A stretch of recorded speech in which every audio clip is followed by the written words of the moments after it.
Welcome back into the GSMC Sports Podcast as we now dive into the interesting story out of Atlanta and just the fact that their offense mightily struggled in their season opening game against a Pittsburgh Steelers team that a lot of people sort of grew cold on throughout the course of the offseason. I've been a little bit of a pessimist with the Steelers myself personally, and this was not what the Falcons wanted to see from their debut after giving Kirk Cousins this massive contract in the offseason, where they bring him in and we're expecting him to sort of take this offense to the next level. They have all of these different weapons that they feel like they can unlock. Bijan Robinson, Drake London, Kyle Pitts, the 3 first-rounders they drafted in consecutive years and have been waiting for any of them to really break out.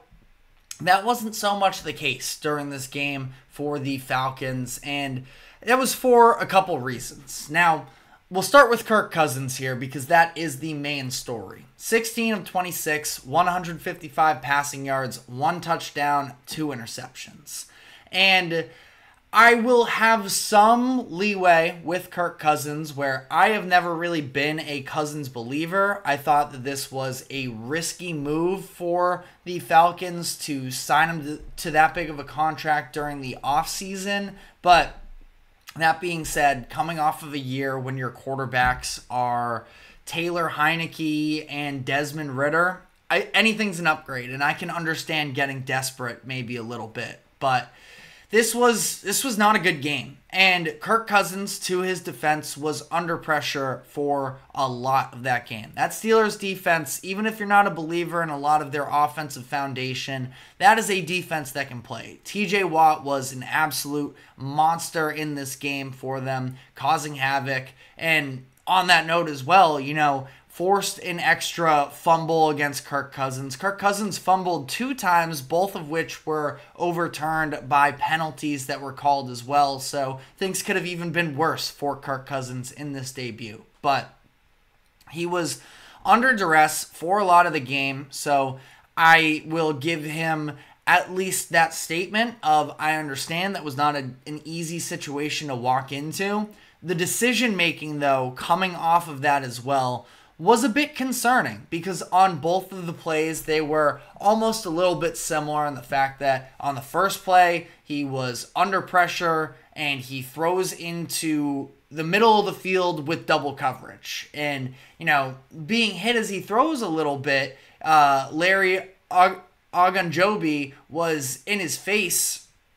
That's just a throw that you're not going to have that same juice on it. Kirk Cousins, he even had a few seconds. He had a good few 3 seconds in the pocket where you have to be able to recognize the defense in front of you and not make the big mistake, which is turning the ball over. That's what he did there. The second interception, pocket collapsing around him, looked like he was hit as he throws a little bit, but again, a situation where you have to know that you're not going to have the arm strength to make a throw to outside of the numbers, over multiple defenders, and, just sort of drop it in the pocket there. And he ends up throwing that interception as well, which sort of came back to really seal the game for the Steelers to win this game. By the way, on that play as well, possibly worth noting that for you Steelers fans out there, it was Dante Jackson with that second interception to seal the game. And Dante Jackson was the cornerback that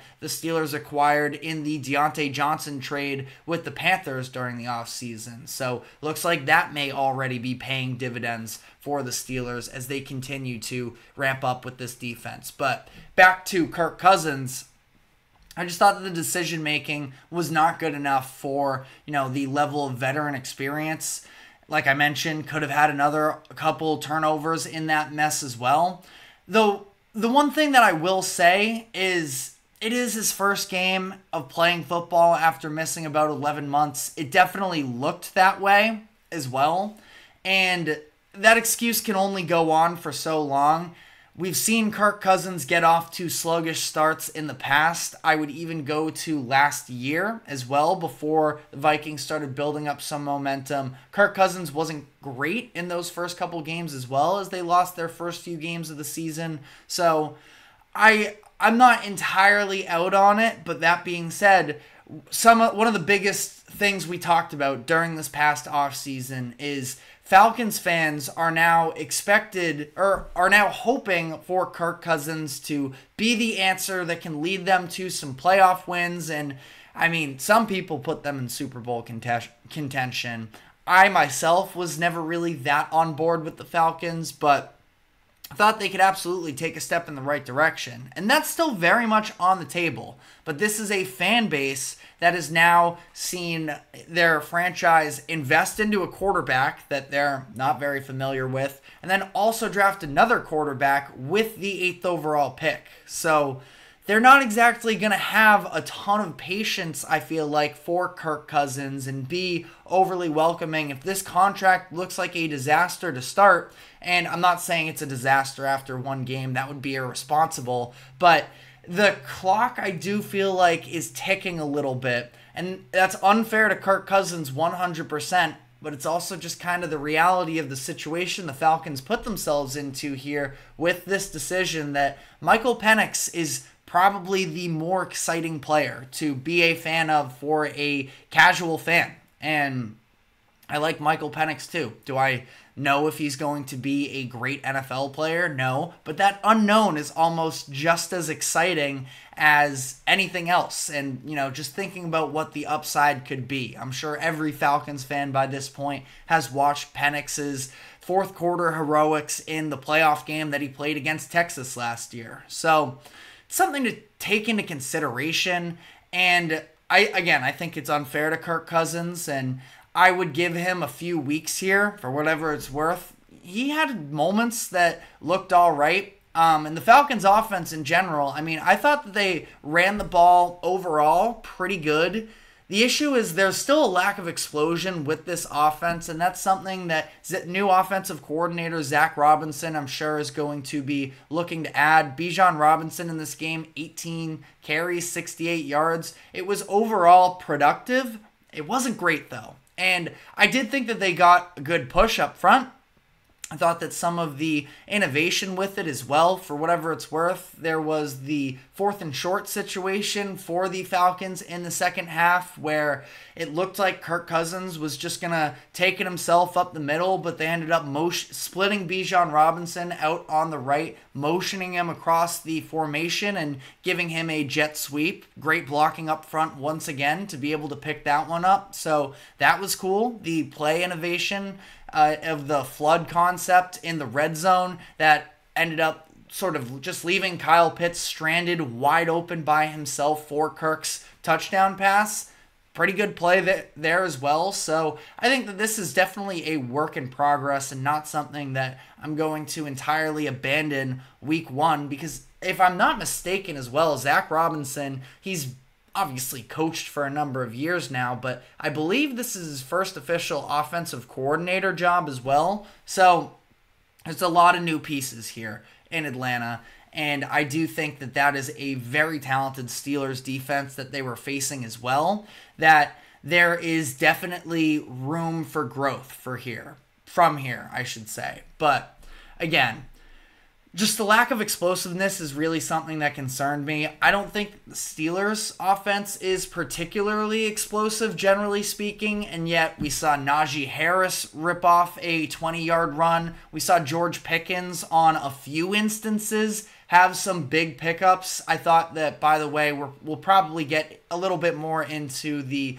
quarterback conversation in Pittsburgh, but I thought Justin Fields looked pretty good, all things considered. Now, finishing off the drives was a bit more of a concern, but I wouldn't even fully put it on him. Steelers really hurt themselves with penalties in this game, and just the negative plays as well. They had the explosion, but they also had plays that set them back behind the sticks. And Justin Fields is somebody that I think can play really well when you're on script, and can even sort of make up for some deficiencies. You saw the first down conversion of the game for Fields and Pittsburgh was him scrambling up on a 3rd and 7. So I thought the Fields looked pretty good, all things considered, and him and George Pickens seemed to have a connection. Now, that could just be that Pickens is ready to fully emerge. Last year, over 1,000 yards for the first time of his career, led the NFL in yards per reception at 18.1. This game,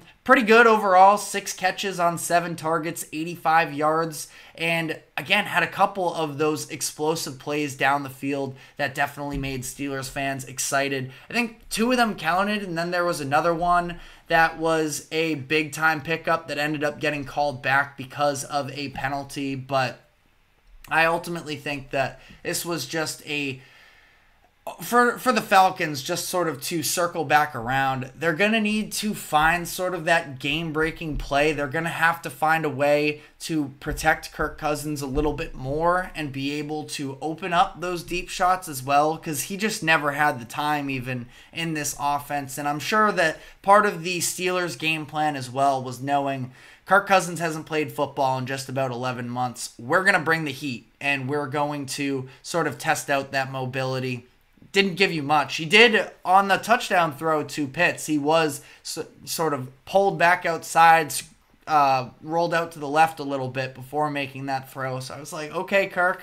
But all things considered, he was not going to be able to deal with this level of pressure in his first game back. Didn't play in any of the preseason. This was his full game speed reps really for the first time, and it didn't look good. So not saying that the contract is a disaster just yet.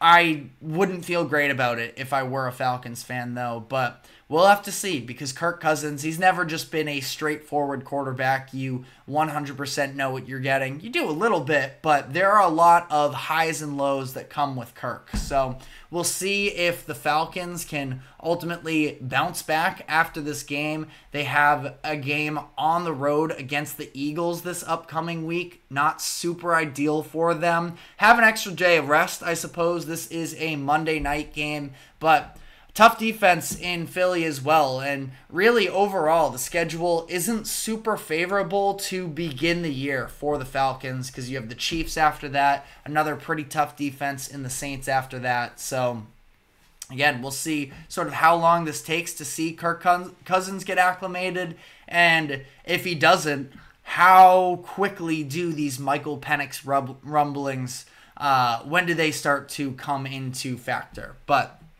let me know what your thoughts in the comments section are. Ultimately, think that Kirk Cousins deserves a lot of blame, but this Falcons team as a whole has a lot of room to grow as well outside of him. But we're going to dive into another surprising result of the weekend, the biggest betting upset, which was the New England Patriots over the Cincinnati Bengals. And this was a game that not a lot of people saw coming. There were some factors headed into it in terms of the availability of wide receivers that did sort of open the door, but ultimately a surprising result, in my opinion, by the end of it. So we are going to break down all of the keys to that game and what is New England actually building something now under Gerard Mayo. We're going to be discussing that game, but first we're going to take a quick break. Do not go anywhere. We will be right back.